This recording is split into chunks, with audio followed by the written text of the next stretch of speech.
بسم الله الرحمن الرحیم. بعد حمد بر خداوند و صلوات بر رسول علیه السلام، خلاصه کلام در مورد سالم یا بیمار بودن قلب. در مورد قلب صحیح و سلیم باید گفت که همه هم و غم او در توجه به خداوند است. یعنی همه غم و اندوه انسانی که قلب سالم دارد توجه به خداوند است و تمام محبت و نیت، توانایی مادی و معنوی، خواب و بیداری و کردار و گفتارش را در راستای رضایت او به کار می گیرد و همه اندیشه ها و دل مشغولی هایش در ارتباط با معرفت، عبادت و کسب رضایت او تعالی است. صاحب چنان قلب خلوت با خداوند را بر معاشرت با مردم ترجیح می دهد، مگر آنکه بودن با مردم را راه برای رضایت خداوند بداند. او لذت آرامش و امنیت خود را در تبعیت از هدایت خداوند می یابد و هرگاه بغیر او اندک التفات بنماید، این کلام هدایتگر الهی را به خاطر می آورد که گفته است: یا ایتها النفس المطمئنه ارجعی الی ربک راضیة مرضیه. سوره فجر آیه 27 و 28. ای نفس آرامش یافته، با یاد و بندگی الله به سوی پروردگارت بازگرد در حالی که خوشنودی و خداوند نیز از تو خوشنود است. او این کلام الهی را مدام بر نفس خیش می خواند و احساس می کند که آن را از خداوند متعال می شنود. این ایمان و اطمینان باعث می شود که قلب او احساس کند که در حضور خداوند قرار دارد و با حال و هوای عبودیت خود را به خداوندش نزدیک می گرداند و عبودیت و اطاعت خداوند جزوی صفت و تبعیت آن می شود و از روی عشق و شوق، نه اجبار و اکراه، یعنی نه مجبوری، به اطاعت خداوند روی می آورد. صاحب قلب سالم همچون عاشق سرگشته که تنها هم و غم او جلب توجه و رضایت معشوق خیش است، همه دل مشغولی او کسب رضایت خداوند از طریق عبادت و اطاعت اوست.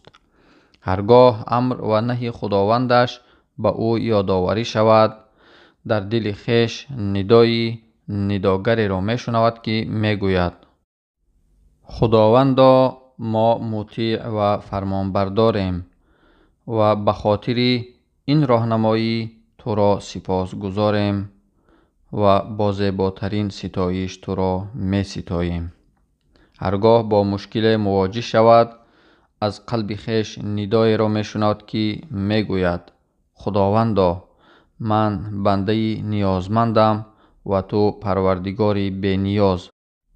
اگر شکیبایم نگردانی، یعنی صابرم نگردانی، صبرم ندهی، شکیبایی خود را از دست خواهم داد. اگر مرا قوت و توان نبخشی، خود از قدرت و توانایی برخوردار نخواهم بود. هیچ پناهگاه و فریادرس جز روی آوردن به بارگاهی با عظمت تو و یاری خواهی از تو حل مشکلاتم نخواهد شد. هیچگاه از بارگاهت روی گردان نخواهم بود و از پیشگاهت گریزان نخواهم گردید. او به تمامی خود را به خداوند دانای، بینا و توانا خواهد سپرد. به او تکیه و توکل خواهد کرد. اگر با مشکل و سختی روبرو شود، صادقانه خواهد گفت که این رحمت است که آن را به من ارزانی داشته ای و داروی است که از روی دلسوزی برای من دردمند تجویز کرده ای و چنان چیزی را که دوست می دارد از او بگیرد. با کمال رضایت می گوید که یقینا آن چیز برای من زیان بار بوده است. یعنی هر چیزی را که بنده دوست می دارد اگر خداوند از آن بنده اون مال است، اون چیزی که دوست می دارد بگیرد الله از او، بنده می گوید که این برای من زیانبار ضرردار بود است که الله این را از من گرفت.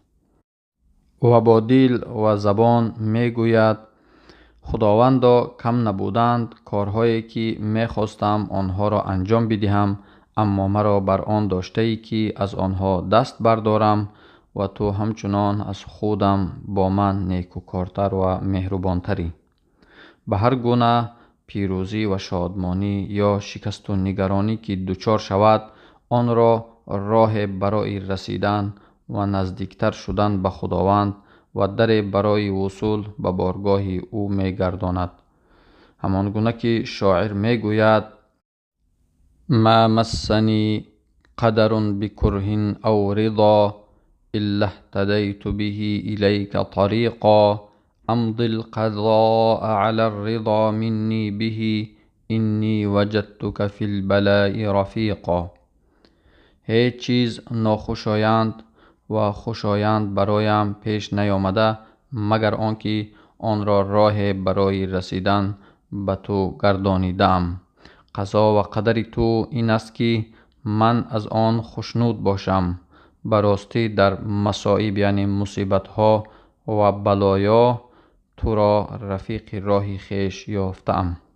خوشا به سعادت صاحبانی آنچنان دلها و نهانیها و لذتهایی که در آن قرار دارند و گنجها و گوهرهایی که در قلوب آنها ذخیره شدند.